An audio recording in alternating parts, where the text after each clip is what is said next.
Quero convidar vocês a abrirmos nossas Bíblias em Atos, capítulo 11. Atos dos Apóstolos, capítulo 11. Vamos ler a partir do versículo 19.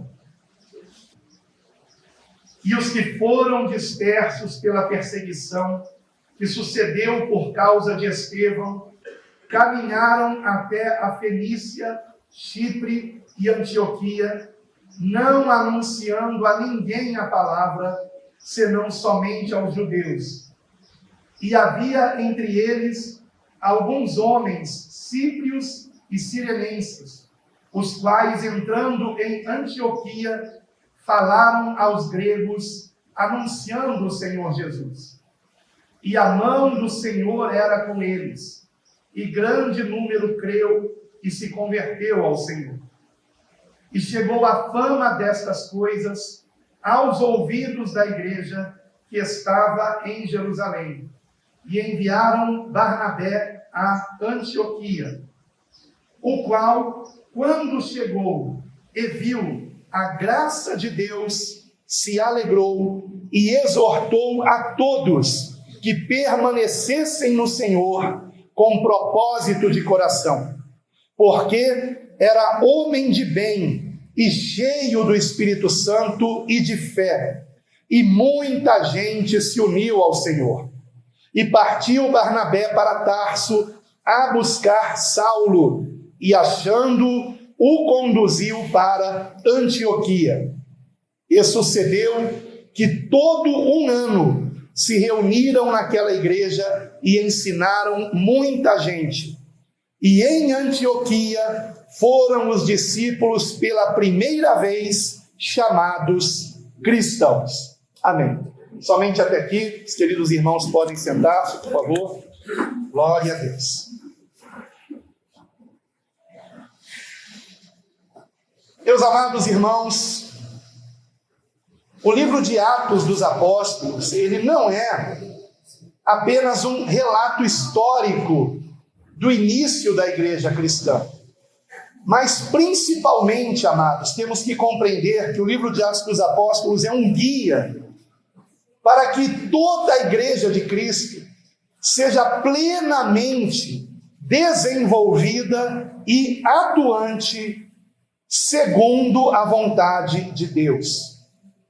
Ou seja, uma igreja que procura se espelhar no modo como os apóstolos conduziam a igreja, é uma igreja que certamente será bem-sucedida para a glória de Deus. O desprezo ao ensino dos apóstolos é o maior erro que as igrejas têm cometido hoje em dia. Precisamos nos voltar para a Escritura e entender que, por exemplo, o texto que nós acabamos de ler não é apenas para que venhamos saber o que aconteceu há quase 2000 anos atrás. O Espírito Santo de Deus nos preservou este relato, dentre outros, para que dele venhamos extrair ensinamentos de grande importância para a nossa vida. E no caso específico do texto que lemos em Atos capítulo 11, a partir do versículo 19, nós encontramos que a igreja de Antioquia, ela foi a primeira igreja formada além das fronteiras ali de Israel. Uma igreja numa localidade que não era uma localidade judaica, mas gentílica, e que se tornou a maior igreja não formada por judeus, mas por irmãos que se converteram a Cristo não sendo judeus.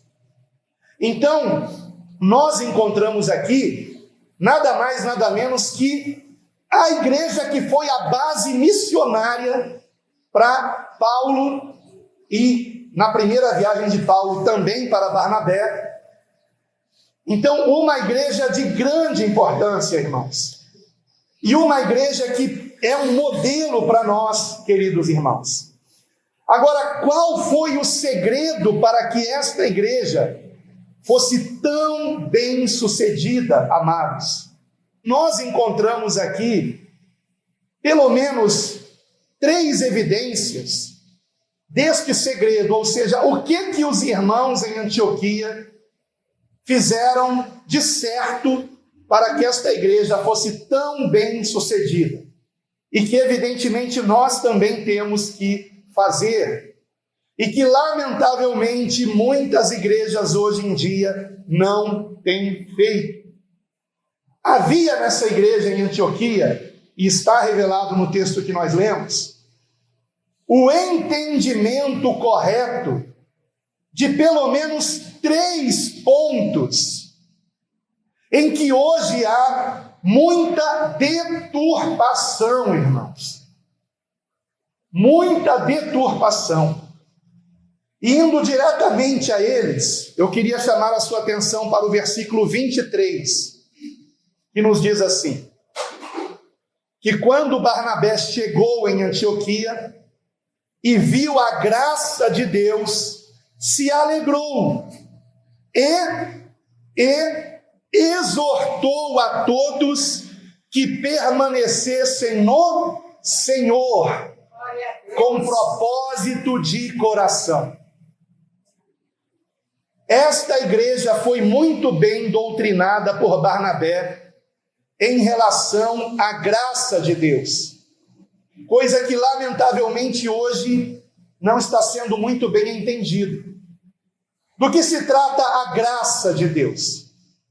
A graça de Deus, meus queridos irmãos, não é a permissão de Deus para que continuemos nos nossos pecados e participando de cultos com a maior das hipocrisias, dizendo: Jesus, eu te amo, mas ao longo da semana se contaminando com pornografia na internet, falando palavrões, rindo de piadas sujas, andando com pessoas com quem não deveria andar, sendo egoísta, orgulhoso, ganancioso, mau, vingativo, mas no domingo está lá: Jesus, eu te amo, grande é a tua graça, obrigado pelo teu perdão, para eu continuar do jeitinho que eu sou. O Senhor me ama como eu sou. Não, Ele não te ama como você é.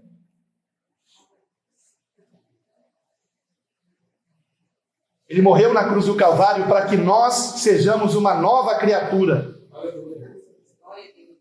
e não para que permaneçamos no erro, queridos irmãos. Aquele que tem os meus mandamentos e os guarda, esse é o que me ama. O que me ama será amado por meu Pai. Então nós temos que entender que quando em João 3,16 está escrito: Deus amou o mundo de tal maneira, o que nós encontramos ali é que Deus amou a humanidade. Deus quer que o homem seja salvo. Deus quer que o homem abandone os seus pecados, e a graça de Deus está resumida nesse versículo. Deus amou o mundo de tal maneira que deu o seu Filho unigênito, para que todo aquele que nele crê não pereça, mas tenha a vida eterna. Ter a vida eterna é ter o Espírito Santo. Nele está a vida. Em Cristo está a vida. Ter a vida eterna é ser transformado pelo poder do Altíssimo. Sereis minhas testemunhas quando? Quando forem cheios do Espírito Santo. Jesus morreu na cruz não apenas para que depois da morte nós tenhamos vida eterna. Ele verteu o seu sangue na cruz para que o Espírito Santo nos seja dado, irmãos. Para que o véu fosse rasgado e nós sejamos cheios do Espírito Santo. Então, quando Barnabé chegou em Antioquia, ele se alegrou, porque ele estava vendo pecadores se arrependendo de seus pecados e se convertendo a Cristo, e ele se alegrou. Isso é a graça de Deus. A graça de Deus é a oportunidade que Deus nos dá para o arrependimento, e não para a hipocrisia. Deus detesta a hipocrisia, irmãos. Então, por isso Barnabé, e aqui o texto preservou isso para nós, o Espírito Santo nos chama a atenção para isso. Por isso Barnabé exortou a todos que permanecessem no Senhor, não no pecado, no Senhor, com propósito de coração, ou seja, com sinceridade. Eu quero mudar, eu não quero mais andar na safadeza, eu quero mudar, eu não quero mais mentir, eu não quero mais enganar, eu não quero mais ser um corrupto, eu não quero mais ser egoísta, eu quero ter prazer em ajudar as pessoas, eu quero mudar, eu quero Deus. E a graça de Deus é essa possibilidade de que sejamos transformados, irmãos. Que Deus nos livre da hipocrisia religiosa. Que sejamos pessoas sinceras, verdadeiras, honestas. E quem não quer Deus, vai embora. Suma do nosso meio. Nós queremos conviver com verdadeiros irmãos em Cristo. E não com bodes travestidos de ovelhas, irmãos. Então, meus amados, em primeiro lugar, para que sejamos uma igreja bem-sucedida, lembrando que a igreja somos nós, a igreja não é o templo, a igreja não são as paredes. Para que sejamos uma igreja bem-sucedida, precisamos compreender bem o que é a graça de Deus. A graça de Deus é: vinde como estás, mas sejais transformados. Não é vinde como estás e continues como estás. Não. É sermos uma nova criatura para a glória de Deus. Agora, temos que ter paciência com os irmãos. Alguns irmãos se transformam mais depressa, outros demoram um pouco mais, cada um no seu ritmo. E temos que ter paciência conosco mesmos. Porque às vezes a gente comete um delito e fica tão aborrecido. Meu Deus, não era mais para eu falar o que eu falei, não era mais para eu fazer o que eu fiz. Há tanto tempo na igreja, há tanto tempo tendo sido batizado, e eu ainda falei isso, fiz isso, pensei isso. Não vou mais ao culto, não quero mais participar de ceia, não sou digno. Calma, tenha paciência com você. Aprenda também a se perdoar, porque às vezes é muito fácil perdoarmos os outros. Não seja fácil, né? Às vezes é difícil perdoar as pessoas. Mas às vezes é mais difícil ainda perdoar a si mesmo, porque nós não aceitamos que ainda erramos. Mas, queridos, todos nós estamos em obras. Todos nós estamos em obras. Todos nós estamos num processo de transformação. Por isso que o Senhor Jesus disse: se o teu irmão pecar contra ti e vier no mesmo dia 7 vezes te pedir, perdoa-me, tu lhe perdoarás.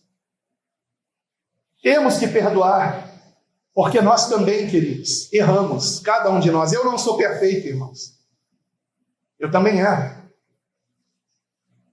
E erro mais do que eu gostaria. Eu não gostaria de errar em nada, mas eu gostaria de estar ainda muito melhor do que nesse momento. E eu ainda cometo erros. E a minha esperança é a graça de Deus. Porém, não para que eu continue no pecado, mas para que o Espírito Santo de Deus me transforme pela sua palavra. Então, queridos irmãos, todos aqui são bem-vindos. Todos vocês aqui são bem-vindos. Mas entendam que esta misericórdia de Deus e essa hospitalidade dos irmãos não deve ser entendida como uma permissão para que você continue na prática de qualquer pecado que seja. E existem pecados muito sutis, como a inveja, por exemplo, como ciúme, como o orgulho.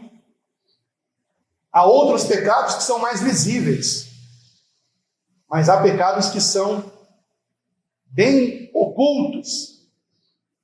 Então nós temos que orar a Deus e dizer: Senhor, mostra-me onde está o meu pecado e muda-me. Que o teu Santo Espírito sonde o meu coração, me mostre onde é que eu ainda estou te desagradando, Senhor. Nas nossas orações secretas temos que pedir isso a Deus. E sempre antes do culto começar, eu fiquei muito feliz com esse momento em que todos estavam de joelhos. Nós temos que nos lembrar, irmãos, de nesse momento nos humilharmos. Senhor, mostra-me, Senhor, onde está o meu pecado, para que eu me arrependa, para que eu confesse e deixe. A palavra diz: confessa o teu pecado. Confessar é dizer o que você fez. Não é apenas orar: Senhor, me perdoa os meus pecados. Quais pecados? Diga, fale para Deus. Porque quando nós falamos para Deus em oração o que nós fizemos, é algo que nos envergonha e que é necessário fazermos para que nos humilhemos. Porque é muito fácil alguém dizer: perdoa os meus pecados, mas quando a pessoa confessa dizendo assim: Senhor, perdoa-me, porque eu aproveitei que eu estava sozinho e entrei lá na internet, fiquei vendo aquela pornografia. Diga isso em oração para você ver só, se você não vai morrer de vergonha do que você fez. Sem confissão não há perdão, irmãos, não há. É preciso confessar. E há pessoas que nunca confessaram nada, só dizem assim: perdoa os meus pecados, amém. É preciso confessar, porque só quando nós confessamos é que sentimos o peso do pecado e a vergonha pelo pecado, e realmente queremos abandonar o pecado, porque nos damos conta do quanto ainda somos maus, e fracos, e covardes, e traidores. Então é necessário entendermos o que é a graça de Deus. Não é permissão para continuarmos pecando, é a oportunidade para o arrependimento, para que nós venhamos ser cheios do Espírito Santo e transformados por Ele, para que vivamos segundo a vontade de Deus, que é dando muito bom fruto para a sua glória, queridos irmãos. Mas há os que deturpam a graça de Deus. Isso não é de hoje. Se você ver comigo a última epístola antes do Apocalipse, Judas, epístola de Judas, que não é o Judas Iscariotes que traiu Jesus, tá? Sempre importante lembrar isso. Judas, versículos 4 e 5. Judas, versículos 4 e 5, diz assim: porque se introduziram furtivamente alguns, os quais já antes estavam escritos para este mesmo juízo, homens ímpios, que convertem em dissolução a graça de Deus, e negam a Deus, único dominador e Senhor nosso, Jesus Cristo. Ora, mas se eles faziam parte da igreja, como que eles negavam a Deus? Negando o poder de Deus para sermos transformados. Então, já desde aquela época, haviam alguns fazendo parte da igreja que estavam deturpando a graça de Deus, como se a graça de Deus fosse permissão para o pecado. Agora volte comigo algumas epístolas, para a epístola de Paulo a Tito. Só você voltar algumas páginas. Se você está em Judas, volte algumas páginas. Epístola de Paulo a Tito, capítulo 2, versículo 11 em diante, e nós encontraremos aqui, queridos irmãos, qual é o propósito da graça. A graça de Deus, ela tem qual propósito, queridos? Tito, capítulo 2, versículo 11. Do 11 ao 14, é até bom você marcar na sua Bíblia, porque volta e meia Nós temos que nos lembrar disso. Porque a graça salvadora de Deus se há manifestado a todos os homens, ou seja, todos os homens têm acesso a essa graça. A graça salvadora de Deus se há manifestado a todos os homens, ensinando-nos que, ou seja, a graça de Deus é didática. A graça de Deus nos ensina alguma coisa. E o que ela nos ensina? Ensinando-nos que, renunciando à impiedade e às concupiscências mundanas, vivamos neste presente século sóbria e justa e piamente, aguardando a bem-aventurada esperança e o aparecimento da glória do grande Deus e nosso Salvador, Jesus Cristo, o qual se deu a si mesmo por nós, para nos remir de toda iniquidade e purificar para si um povo seu especial, zeloso de boas obras, e não de práticas pecaminosas. Então vejam que a graça salvadora de Deus se manifestou a todos os homens para nos ensinar o caminho da santidade e da justiça, de abandonarmos o pecado e de praticarmos o que é correto para a glória de Deus. Esse é o propósito da graça de Deus. E hoje há aqueles que deturpam a graça, como há quase 2000 anos também haviam. Isso nos leva ao segundo ponto, irmãos, a respeito da fé e das obras. Porque vejam que o texto que lemos em Tito, capítulo 2, do 11 ao 14, terminou dizendo que o Senhor espera que façamos boas obras. Porém, não boas obras para sermos salvos, mas como consequência da nossa fé. Se realmente estamos unidos a Cristo, vamos andar como Ele andou, irmãos. Cheios de misericórdia, de perdão, de fé, de mansidão, de humildade, de amor para a glória de Deus, de paciência. Voltando para Atos capítulo 11, nós encontramos no versículo 24 a respeito da fé. Se no 23 falou sobre a graça, agora fala sobre a fé. Porque era homem de bem quem? Barnabé. Na verdade, a melhor tradução, como algumas versões traduzem, era homem bom. A palavra ágatos, traduzida como de bem aqui, na realidade diz era homem bom. Mas como assim? Jesus não disse que o homem é mau? Sim, o homem sem o Espírito Santo é mau, irmãos. Mas o homem cheio do Espírito Santo é um homem que pratica o bem. E que pode ser visto pelos outros como um homem bom. O Senhor é um homem bom. Mas essa bondade está nele? Não, essa bondade está em Deus, através dele. É o Espírito Santo de Deus em nós, que nos transforma de maus para bons. A glória não é nossa, não é. Cuidado com isso. Então vejam o versículo 24. Porque era homem de bem, ou homem bom, dependendo da versão, e cheio do Espírito Santo e de fé. E muita gente se uniu ao Senhor. O que esse versículo nos mostra? Por que ele fala da fé, do Espírito Santo e da bondade de Barnabé? Que era um homem bom, que era um homem que praticava coisas boas. Esse versículo nos mostra, irmãos, que a fé de Barnabé se evidenciava, era vista, era uma fé visível. E como que a fé dele era visível? Porque ele praticava o bem. Porque o bem é fruto do Espírito Santo.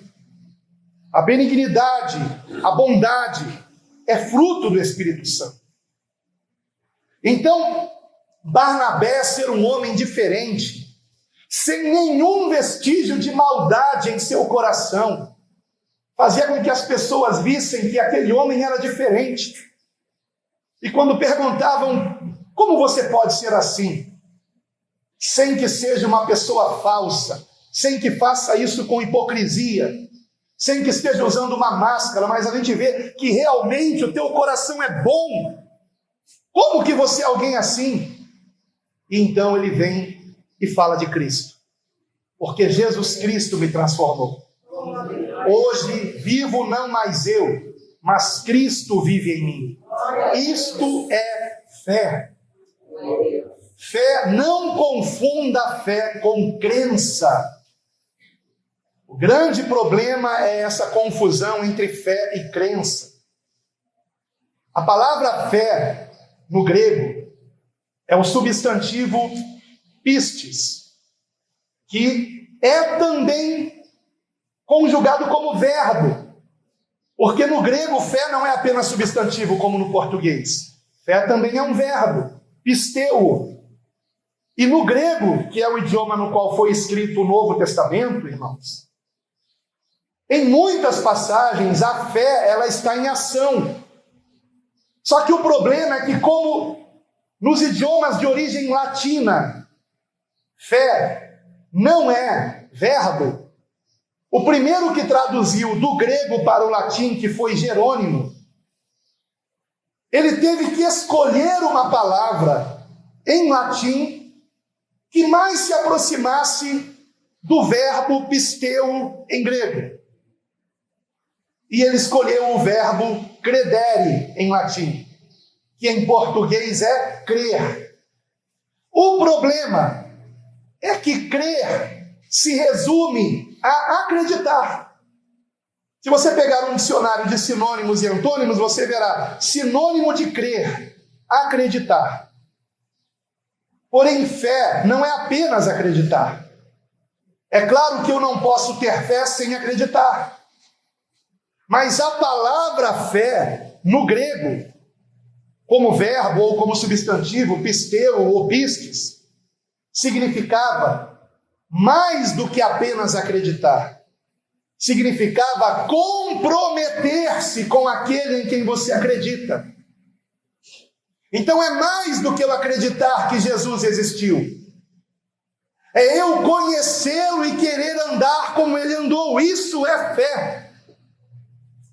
E mais do que isso, é eu confiar nos seus ensinamentos. Isso é fé.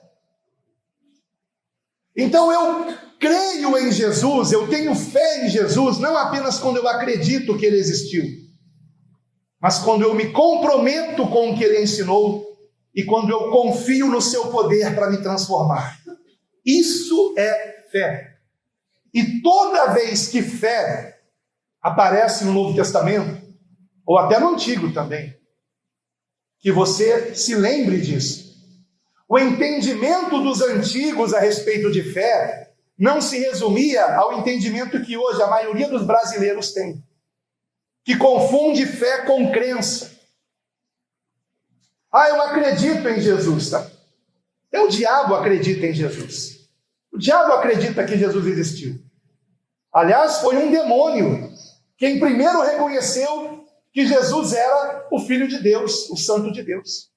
Isso está em Marcos, no capítulo 1, capítulo 2, quando Jesus expulsa um demônio de uma sinagoga. E o demônio diz: bem sei quem és, o Santo de Deus. Ninguém ainda tinha reconhecido quem era Jesus, mas o demônio sabia quem era. Então o diabo acredita que Jesus existiu, acredita que ele é o Filho de Deus, sim, acredita. Mas ele não tem a fé salvadora, porque ele não se compromete com nada que Jesus ensinou. Ele não quer andar como Jesus andou. Não há humildade em demônio algum. Pelo contrário, só orgulho e soberba. Então, se nós realmente temos fé em Jesus, nós temos que compreender que não por acaso o versículo 24, antes de falar da fé que Barnabé tinha, disse que Barnabé era um homem bom ou de bem e cheio do Espírito Santo. Porque a verdadeira fé significa, de fato, nós sermos cheios do Espírito Santo e este poder de Deus em nós resultar em uma novidade de vida. em sermos pessoas de bem, pessoas boas, que amam o próximo. E quando eu digo próximo, é próximo mesmo. Quais são as primeiras pessoas que eu tenho que amar? Eu, Alan, a minha esposa e os meus filhos. Se eu não amo a minha esposa, se eu não amo os meus filhos, como que eu vou amar vocês? Seria hipocrisia. A vida cristã começa dentro de casa. É dentro de casa que nós mostramos que realmente somos convertidos. Jesus nos ensinou: faça ao teu semelhante o que gostaria que ele fizesse a você. Então trate a sua esposa como você gostaria que ela lhe tratasse. E só um marido louco que não gostaria de ser bem tratado pela esposa. Então trate bem a sua esposa.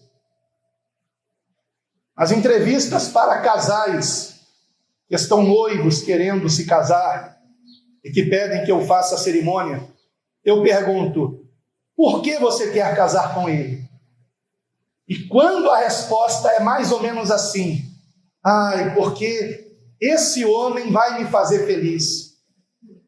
E aí eu digo: esse casamento está fadado ao fracasso, porque você está se casando com o interesse que esse homem te faça feliz. Tem que ser o contrário. Eu estou casando com ele porque eu quero fazê-lo feliz. E o marido dizer a mesma coisa para a esposa: eu estou casando com ela porque eu quero fazê-la feliz. Então, se eu sei que algo desagrada a minha esposa, eu não vou fazer. E vice-versa. Claro que isso é muito mais difícil quando no casamento um dos dois não é convertido. Mas então entra a oração, a paciência, até que o cônjuge se converta, para a glória de Deus. E grande é o poder de Deus. Quando uma esposa ou quando um marido ora insistentemente pela conversão do cônjuge, vai se converter, para a glória de Deus. Para a glória de Deus. Não há impossíveis para Deus. Então, fé, meus queridos irmãos, é algo que se evidencia no nosso relacionamento, a começar com os familiares, depois com os vizinhos, colegas de trabalho, irmãos da igreja. E essa mudança de relacionamento, onde nós estaremos fazendo bem às pessoas, como Barnabé fazia o bem àqueles irmãos em Antioquia, e que viram nele: mas não tem ninguém como esse homem, porque eles não conheceram Jesus pessoalmente. Mas Barnabé estava cheio de Cristo, ele estava cheio de Deus, ele estava cheio do Espírito Santo. E por isso ele não era egoísta, por isso ele se preocupava com o próximo, por isso ele ajudava os irmãos, sem se importar com luxo, com elogios. Ele só queria servir e servir e servir, e ajudar e ajudar e ajudar. E não é isso que vemos, por exemplo, em Atos capítulo 2, veja comigo. Atos capítulo 2, versículo 44. Atos 2, 44. Que diz assim: e todos os que criam, e aqui nós temos no grego, nós temos pisteu, o verbo fé sendo conjugado, né? Então não é acreditavam, todos que criam é todos que tinham fé, todos que estavam unidos a Cristo, cheios do Espírito Santo. E todos os que criam estavam juntos e tinham tudo em comum. E vendiam suas propriedades e bens e repartiam com todos, segundo cada um tinha necessidade. E perseverando unânimes todos os dias no templo e partindo o pão em casa, comiam juntos com alegria e singeleza de coração, ou seja, com simplicidade, louvando a Deus e caindo na graça de todo o povo. E todos os dias acrescentava o Senhor à igreja aqueles que se haviam de salvar. Aleluia! Porque a igreja, ela vivia o amor de Deus. E esse amor de Deus era o resultado da fé. Queridos irmãos, não por acaso a palavra nos diz que a fé opera pelo amor. A fé, repito, a fé opera pelo amor. Quem disse isso? Foi Tiago, pastor? Não. Você encontra isso em uma das epístolas de Paulo. Mas esta mesma verdade sendo dita em várias outras passagens. Mas especificamente a fé opera pelo amor, está em Gálatas capítulo 5, versículo 6. A fé opera pelo amor. Gálatas capítulo 5, versículo 6. Agora, não preciso eu dizer aqui que em 1 Coríntios nós encontramos um capítulo inteiro nos alertando que de nada adianta termos fé se não tivermos amor. Ainda que eu falasse as línguas dos homens e dos anjos, se não tivesse amor, eu seria como o sino que toca e o símbolo que retira. Ainda que eu tivesse tamanha fé a ponto de transportar os montes, se eu não tiver amor, nada serei. A verdadeira fé opera pelo amor. Por que a igreja de Atos era uma igreja, seja ela qual for, em Antioquia, em Jerusalém ou em qualquer outro lugar, era uma igreja tão cheia de amor, irmãos?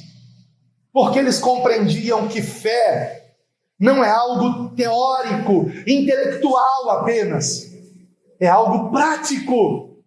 Eu quero andar como Jesus andou. Isto é fé. Existe um biblista, ou existiu, que ele já partiu, francês, chamado André Surac. Ele fez a tradução do Novo Testamento diretamente do grego para o francês. E quando ele traduziu, ele que era um grande conhecedor do grego, para o francês, quando ele se deparou com o verbo fé em grego, porque, repito, em grego fé não é só substantivo, é verbo também. E sendo o francês um idioma que também é originado do latim, então em francês também não existe fé como verbo, mas apenas como substantivo. Mas ele optou por outra palavra diferente de credere em latim, para traduzir para o francês o termo fé em grego. E ele escolheu o verbo aderir. Aderir. Porque ele entendeu que ter fé em Jesus é ser um com Ele. Jesus é a videira verdadeira e nós somos os ramos nessa videira. Isto é ter fé, é ser um com Cristo. Ou seja, a mesma seiva que passa no caule da videira, passa nos ramos da videira. O mesmo Espírito Santo que operava em Jesus Cristo Nazareno, também opera em nós. Aleluia! A Deus toda a glória! Glória a Deus! Glória a Deus! Glória a ti, Senhor! Aleluia! Te agradecemos, Senhor, pelo teu Santo Espírito em nós. E o Espírito Santo de Deus nos enche de amor. Como o próprio Paulo, escrevendo aos Romanos, ele disse no capítulo 5, versículo 5: o amor de Deus está derramado em nossos corações pelo Espírito Santo que nos foi dado. Somos salvos pela graça por meio da fé. E esta fé opera em nós o amor. Vocês conhecem Efésios capítulo 2, né? Onde declara: pela graça sois salvos por meio da fé. Efésios capítulo 2, versículo 8. Efésios 2, 8. E muitos, infelizmente, param no versículo 9. Só que nós temos que avançar até o 10, que diz assim: porque pela graça sois salvos por meio da fé, e isto não vem de vós, é dom de Deus, não vem das obras para que ninguém se glorie, porque somos feitura sua, criados em Cristo Jesus para as boas obras, as quais Deus preparou para que andássemos nelas. Por isso, no início de 1 Coríntios 13, Paulo declara: eu vos mostro um caminho sobremodo excelente. Aliás, esse é o último versículo do capítulo 12, e dá introdução ao 13. E esse caminho excelente é o caminho do amor. Mas não é um amor só de palavras, é um amor em verdade e obras. Se eu sei que o meu irmão precisa de ajuda e eu posso ajudar, mas fecho o meu coração, então o Espírito Santo de Deus não se move em mim. Porque o Espírito Santo de Deus nos enche de amor ao próximo. O Espírito Santo de Deus nos leva a fazer ao nosso semelhante aquilo que gostaríamos que fizessem conosco, se estivéssemos no lugar daquela pessoa. Então, alguém que fecha o coração e não ajuda o próximo, não tem o Espírito Santo. E não tem o Espírito Santo porque não tem verdadeira fé em Jesus. Ele pode ter uma crença religiosa, mas não uma devoção genuína a Jesus, querendo andar como ele andou. Será que nós entendemos bem que fé e obras não estão em oposição? Com isso eu não quero dizer que obras venham salvar, não. Não somos salvos por obras. Somos salvos, como diz aqui a palavra, pela graça por meio da fé. Então já tivemos o entendimento correto da graça. É oportunidade para o arrependimento de pecados, para que sejamos cheios do Espírito Santo. Agora, isso só acontece quando nós temos fé em Jesus, como nosso único Senhor e Salvador de fato. E esta fé, queridos irmãos, faz com que nós andemos em novidade de vida. Por isso o versículo 10 declara: somos feitura sua, ou seja, o Senhor está trabalhando em nós, estamos em obras, somos feitura dele, criados em Cristo Jesus para as boas obras, as quais Deus preparou para que andássemos nelas. Nós temos andado em boas obras, irmãos. Eu não consigo entender por que geralmente só os espíritas e católicos ajudam orfanatos e asilos. Por quê? Será que algum crente pensa assim: ah não, se eu ajudar um orfanato e asilo vão me acusar de que eu quero ser salvo por obras? Falem o que quiserem, irmãos. A religião pura e imaculada para com Deus é esta: visitar os órfãos e as viúvas nas suas tribulações e guardar-se incontaminado do mal. Tiago capítulo 1, 27.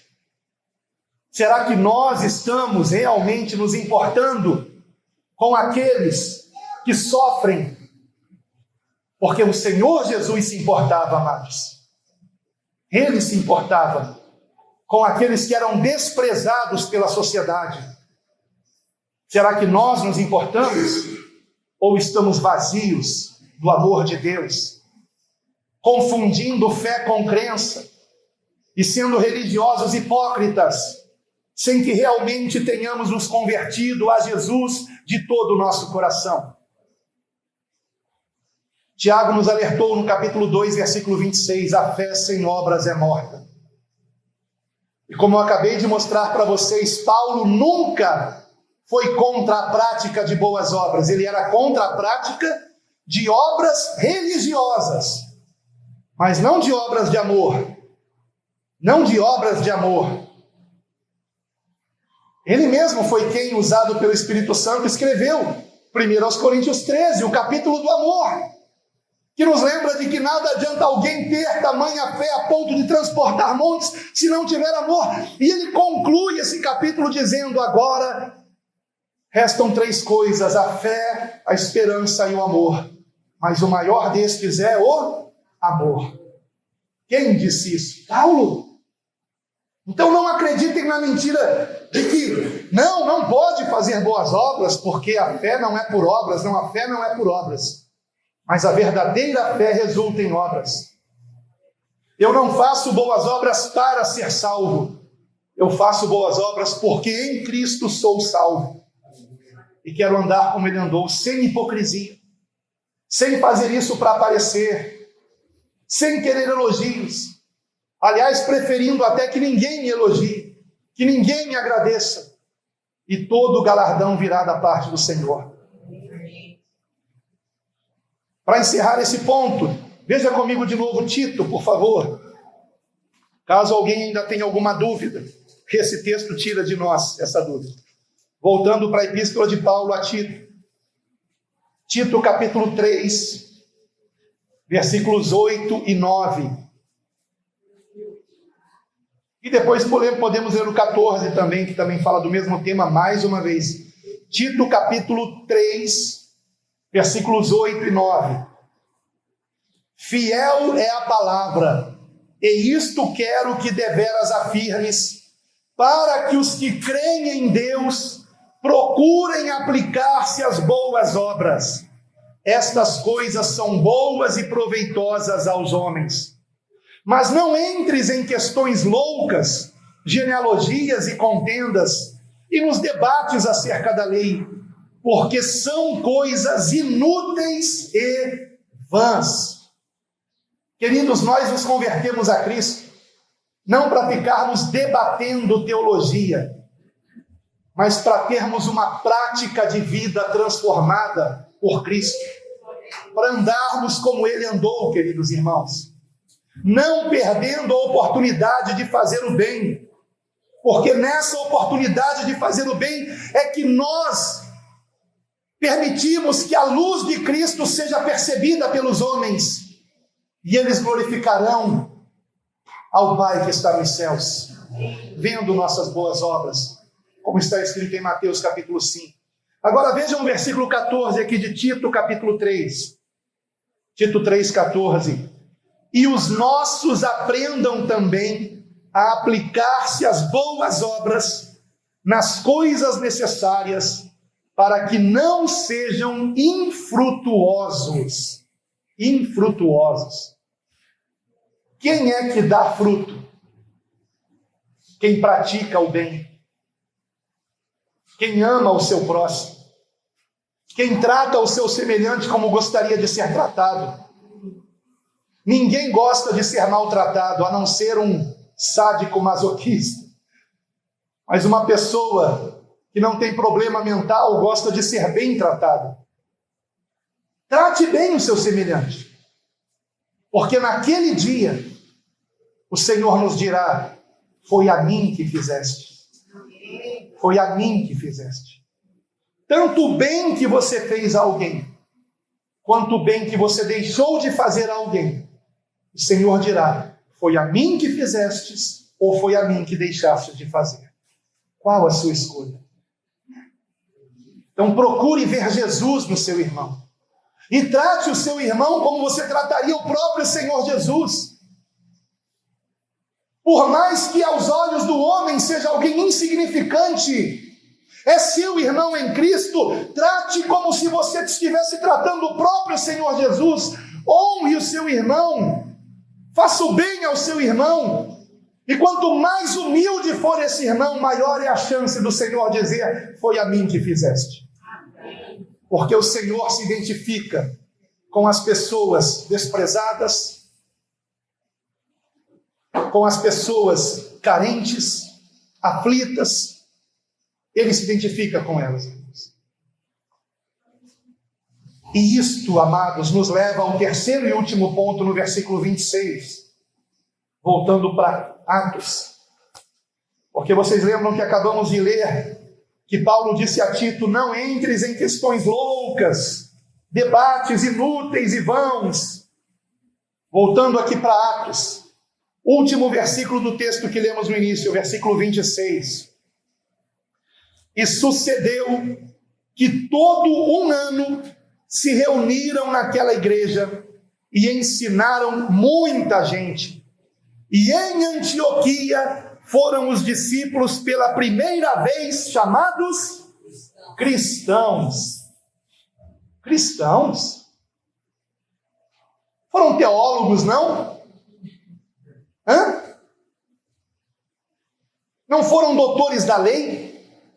O que Paulo e Barnabé estavam fazendo durante um ano com aqueles irmãos? Ensinando o curso teológico, irmãos. Ensinando calvinismo, arminianismo, sobre o milênio, sobre as duas casas de Israel, sobre quem será o anticristo, sobre o formato da terra, será que é esférico, é plano, é côncavo, sobre o nome hebraico de Deus, como que é o nome hebraico de Deus. Será que era isso que Paulo e Barnabé estavam ensinando aos irmãos em Antioquia? Porque se fosse isso, no final do versículo estaria dito: foram chamados teólogos, foram chamados doutores da lei, foram chamados conhecedores do hebraico ou do grego, mas não, nada disso. Foram chamados cristãos. Por quê? Porque eles estavam ensinando aqueles irmãos a serem discípulos, não deles, não de Paulo, não de Barnabé, mas verdadeiros discípulos de Cristo. Aleluia! Eles estavam ensinando o que Jesus ensinou. Ensinando o que Jesus ensinou. É isso que nós temos que ensinar, irmãos. E aqueles que têm a chamada para pregar e para ensinar, cuidado para não caírem no erro de Arão, que quando Moisés foi ao monte estar na presença do Senhor e demorou a voltar, o povo começou a pressionar Arão. Arão, não sabemos o que aconteceu com esse Moisés, ele deve ter morrido. Faça-nos para nós um ídolo, para que adoremos e digamos: foi esse que nos tirou do Egito.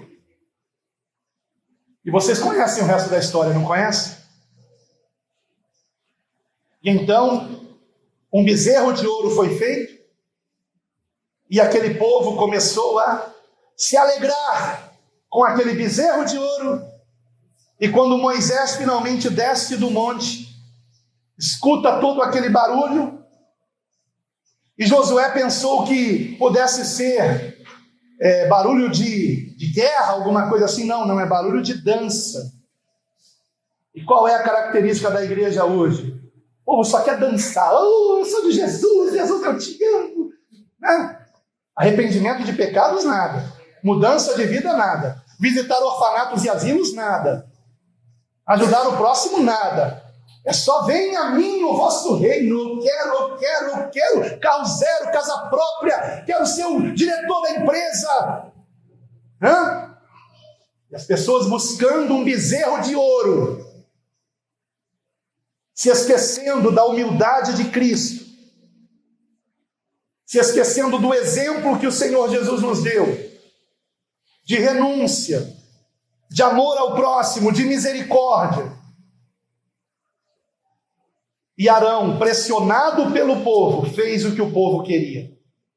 E hoje eu vejo também, até no nosso ministério, pastores pressionados por irmãos, querendo que o pastor ensine sobre o milênio, sobre a grande tribulação, sobre o anticristo, sobre qual a diferença de calvinismo e arminianismo, sobre o formato da terra, sobre como é que é o nome de Deus em hebraico e o de Jesus em aramaico. Sabem por que o povo quer essas coisas? Porque o povo não quer ouvir sobre os seus pecados. O povo usa a própria Bíblia para não ser por ela transformada. Lamentavelmente, o inimigo, como desde o início ele fez, ele tenta nos desviar usando a palavra de Deus. Lembram que foi que o diabo disse a Eva? Foi assim que Deus disse: não comerás de nenhuma árvore Ele sabia o que Deus havia dito, mas ele colocou lá a dúvida. Foi assim mesmo que Deus disse? O inimigo usa a própria Bíblia para tentar distrair você, para fazer com que você use 2, 3 horas de estudo bíblico, que não vai mudar nada no seu caráter. Mas se você estivesse naquelas 2, 3 horas meditando sobre por que nós temos que perdoar os nossos irmãos, sobre por que nós temos que pagar o mal com o bem, se gastássemos o nosso tempo meditando naquilo que Jesus ensinou, por que nós temos que orar tanto? E o que nós temos que orar? Nós não temos que orar para pedir nada material, irmãos. Temos que orar buscando o reino de Deus e a sua justiça. E Deus, que nos conhece melhor do que nós mesmos, sabe a hora certa de nós termos um carro zero, uma casa própria, um emprego melhor ou não. Porque nem todos estão preparados para ter uma condição melhor de vida. Há pessoas que, se melhorarem de vida, se perdem, irmãos. Se perdem. Será que nós estamos compreendendo, amados, que há uma riqueza em Cristo extraordinária, inesgotável? Então vamos conhecer melhor a Jesus e crescer na sua graça e conhecimento, irmãos. Foquem em Jesus, como os apóstolos focavam. Por isso precisamos tanto ler o Novo Testamento. E ler, e reler, e ler, e reler. Sabem por que eu não escrevo livros, irmãos? Várias pessoas já falaram: pastor, o senhor podia escrever um livro. O senhor podia escrever vários livros. Sabe por que eu não escrevo, irmãos? Porque eu não quero que aquilo que eu escrevi roube o tempo de leitura da Bíblia que aquela mesma pessoa podia ter. Eu prefiro que aquela pessoa leia a Bíblia do que leia o livro que eu escrevi. E o nosso tempo hoje é tão corrido, irmãos, que se alguém compra um livro numa livraria evangélica para ler, ele para de ler a Bíblia e fica lendo só aquele livro e não lê mais a Bíblia. E gostou do livro, aí vai comprar um outro livro do mesmo autor, ou então gostou do assunto, vai comprar um outro livro daquele assunto e para de ler a Bíblia. Porque por dia ele só tem meia hora de tempo de leitura, e aquela meia hora ele está dedicando para um autor que inclusive pode estar sendo infiel naquilo que ele está ensinando. Então eu prefiro seguir o plano de leitura diário e a cada dia ler os capítulos daquele plano de leitura, que é um plano de meditação, porque é a palavra de Deus que nos transforma. E se diariamente eu ler aquela palavra e orar sobre aquela palavra, eu serei transformado para a glória de Deus. Mas se eu ler livros de teólogos, isso nada vai me acrescentar, ou se acrescentar, não tanto quanto a palavra. Certa vez o nosso irmão Kenji do Japão, um abraço para ele, imagino que eles devam ouvir essa palavra se ela for para a internet. Nosso irmão Kenji, ele disse: pastor, eu uso a seguinte ilustração quando eu comparo a Bíblia com livros de teólogos, de irmãos em Cristo. É a mesma diferença entre nós comermos pão ou comermos um peixe. Eu perguntei: como assim? Porque quando eu como um pão, eu não tenho que me preocupar de ficar engasgado com ele. Mas para comer um peixe eu tenho que tirar as espinhas. E quando eu leio um livro, eu tenho que tirar as espinhas. Tem muita coisa ali que não presta. Mas quando eu leio a palavra, eu me alimento sem medo. Eu me alimento sem medo, porque aqui está o pão da vida, que é Cristo, irmãos. Aleluia! Então, espero que isso incentive vocês. Porque no nosso plano de leitura, lemos todo o Antigo Testamento ao longo do ano e o Novo Testamento 2 vezes. E é muito importante fazermos isso, irmãos. É a única coisa que vai proteger vocês das heresias. Vocês sabem como alguém que trabalha numa casa de câmbio, ele é treinado para identificar uma nota falsa? estudando bem a nota verdadeira. Estudando bem a nota verdadeira. Quando uma nota falsa cai na mão dele, imediatamente ele já sabe que é falsa, porque ele estudou a verdadeira. E da mesma forma, irmãos, se nós conhecermos bem a Escritura, quando assistirmos algum vídeo com alguma pregação herética, imediatamente vamos identificar. E não vamos atrás daquele engodo, porque sabemos que não foi aquilo que Cristo e os apóstolos ensinaram. Então, amados, que venhamos perseverar no ensino de Cristo, queridos irmãos. Hoje nós vimos aqui 3 perigos que a igreja corre, em 3 pontos em que pode ser deturpada: em relação à graça, confundindo graça com permissão para pecar; em relação à fé, imaginando que fé anule as obras, como se não tivéssemos que fazer o bem a ninguém, quando na verdade a verdadeira fé resulta em obras. E repito, enfatizo, não somos salvos pelas obras, mas um verdadeiro salvo as praticará, e para a glória de Deus, e não para ser visto pelos homens. E em terceiro lugar, muitas igrejas estão sendo infiéis ao Senhor, porque ao invés de ensinarem o que Jesus ensinou, estão gastando tempo para ensinar aquilo que não edifica. Pode até ser algo muito interessante, mas o que isso vai ser aplicado na sua vida? Jesus nos ensinava coisas práticas, e a prova disso é que depois do resumo da sua doutrina em Mateus capítulo 5, 6 e 7, ele conclui esse discurso com a seguinte parábola. Mateus capítulo 7, versículo 24. Todo aquele, pois, que escuta estas minhas palavras e as pratica. Por que ele não ensinava calvinismo? Porque não pode ser praticado. Por que ele não ensinava arminianismo? Porque não pode ser praticado. Por que Jesus não falava sobre o formato da terra? Porque isso não muda nada na nossa vida. Por que Jesus não ensinava sobre o nome hebraico de Deus? Porque basta chamar a Deus de Pai. Aleluia!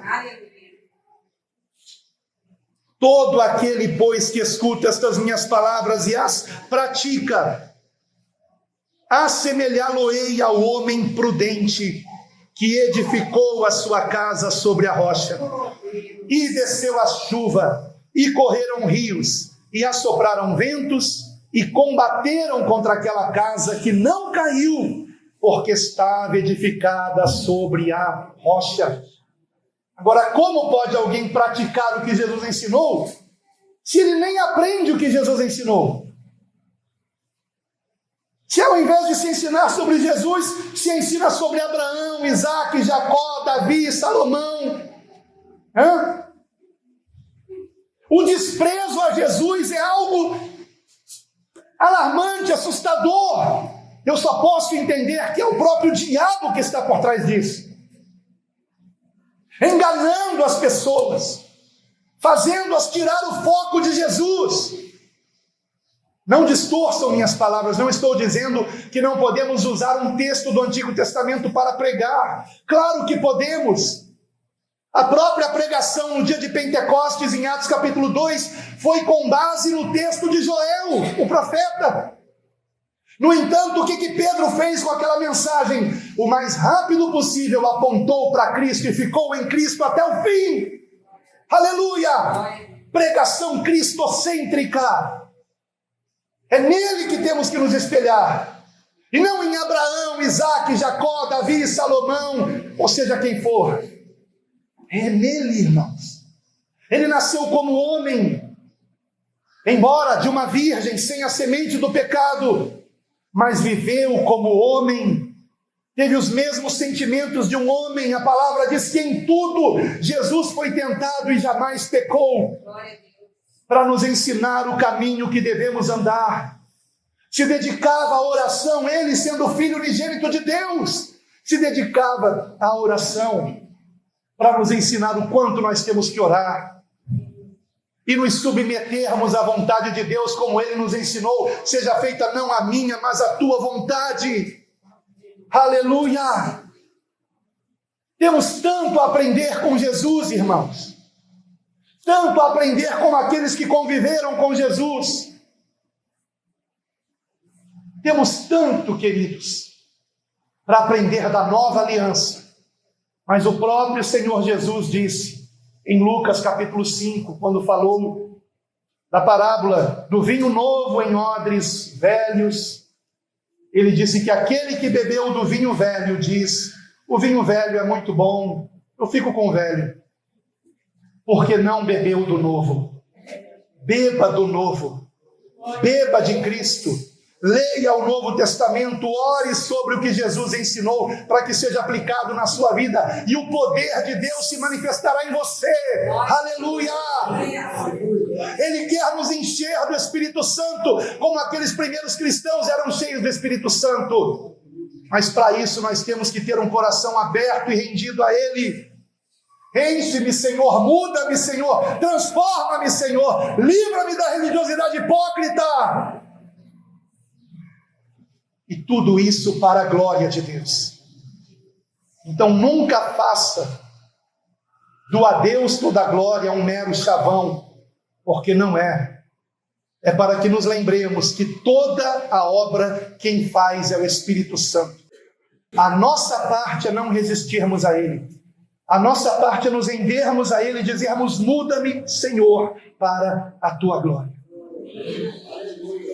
Mas Jesus prossegue: aquele que ouve estas minhas palavras e não as pratica, compará-lo-ei ao homem insensato que edificou a sua casa sobre areia, e desceu a chuva, e correram os rios, e assopraram os ventos, e combateram contra aquela casa, que caiu, e foi grande a sua queda. Grande a sua ruína. Que a nossa vida não seja arruinada, que não sejamos tolos, mas sábios, que estejamos olhando para Cristo, autor e consumador da nossa fé, que estejamos buscando nele do seu Espírito Santo para andarmos em novidade de vida, e que estejamos dando muito bom fruto, e que tudo isto resulte na glória somente de Deus e não nossa. Importa que nós diminuamos e que Ele cresça, que nós venhamos desaparecer para que Ele prevaleça, em nome de Jesus. Eu convido você a orar comigo. Como nós ficamos de joelhos aqui no início do culto, se você puder, fique novamente de joelhos. Se você puder, sei que nem todos podem. Amado Deus, nosso querido Pai, te agradecemos, ó Senhor, por esta advertência na Tua palavra. Te agradecemos, ó Pai querido, pela confirmação que deste a respeito de que o que está sendo pregado aqui de fato é o que o Senhor quer que aprendamos, ó Pai, e coloquemos em prática para a Tua glória. Amado Deus, além de agradecer-te, nós também queremos aqui reconhecer a nossa total incapacidade para abandonarmos o pecado e para vivermos em novidade de vida através da nossa própria força. Nenhum ser humano por si mesmo consegue abandonar a prática do pecado. Nenhum ser humano por si mesmo consegue amar até o inimigo sem qualquer falsidade e hipocrisia. Reconhecemos, ó Senhor, que isso é obra do Teu Espírito Santo, e nos rendemos a Ti, arrependidos de nossos pecados e clamando pela Tua misericórdia e pela Tua transformação em nossas vidas. Transforma-nos, ó Senhor, muda-nos, ó Senhor. Só o Senhor tem esse poder, mas o Senhor não obriga ninguém a mudar. O Senhor espera que nós venhamos querer isso. E a minha esperança e oração é que os meus irmãos queiram também como eu quero, Senhor. Eu quero ser mudado a cada dia. Eu quero ser cada dia mais cheio de tudo aquilo que caracteriza o Senhor, cheio da tua misericórdia, cheio da tua humildade, cheio da tua bondade, que não haja no coração de qualquer um de nós nenhum vestígio de maldade, que tenhamos prazer em fazer o bem, que tenhamos prazer em ajudar alguém, em ceder a nossa vez. Quantas vezes somos testados no volante, dirigindo um carro, e ao invés de darmos passagem, queremos estar na frente. Ao invés de compreendermos que alguém errou, xingamos o que aquela pessoa fez de errado, como se nós nunca errássemos também. Senhor, muda-nos, Pai, e ajuda-nos a vigiar, para que as nossas reações sejam todas elas segundo o Teu Espírito Santo e não conforme a nossa carne. Que o Teu Santo Espírito em nós prevaleça, Pai, e que andemos em novidade de vida, dando todo o fruto do Espírito, que não é algo apenas intelectual, mas é algo prático. Que venhamos transbordar de amor, de alegria, que venhamos transbordar de tudo aquilo, Pai, que caracteriza o Teu Espírito Santo. Ó Senhor nosso Deus, que venhamos, ó Pai, ser cheios de benignidade, de bondade, de fidelidade, de mansidão, de domínio próprio, para a glória do Teu nome, Senhor. Muda-nos, ó Senhor, transforma-nos, ó Senhor. Para a Tua glória nós te rogamos, ó Deus. Afasta de nós a falsidade, afasta de nós a hipocrisia. Ajuda-nos a andarmos em sinceridade, em honestidade. Ajuda-nos, ó Pai querido, ainda que o mundo venha zombar de nós, ainda que o mundo nos ridicularize, que nos lembremos que o Senhor mesmo nos ensinou que quando isso acontecer, nós temos que regozijar e exultar, porque assim também foram perseguidos os profetas que vieram antes de nós, e grande será o nosso galardão nos céus. Então, Senhor, assim oramos, completa a obra que começaste em nossa vida, e se ela ainda não começou na vida de alguém, que hoje comece, que hoje haja arrependimento genuíno, que hoje haja confissão de pecados, que hoje haja o querer do Teu Espírito Santo, e que venha o Teu Espírito Santo em todos aqueles que Te amam e que querem andar segundo a Tua vontade, para a Tua glória, Pai. Cuida desta igreja, Senhor. Cuida, Pai querido, da igreja aqui em Campinas, Senhor.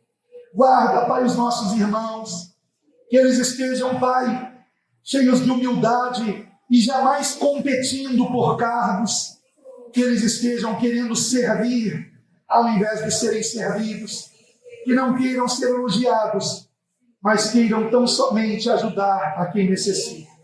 Para a Tua glória, nós assim oramos e Te agradecemos, no santo nome do Senhor Jesus. Amém. Amém.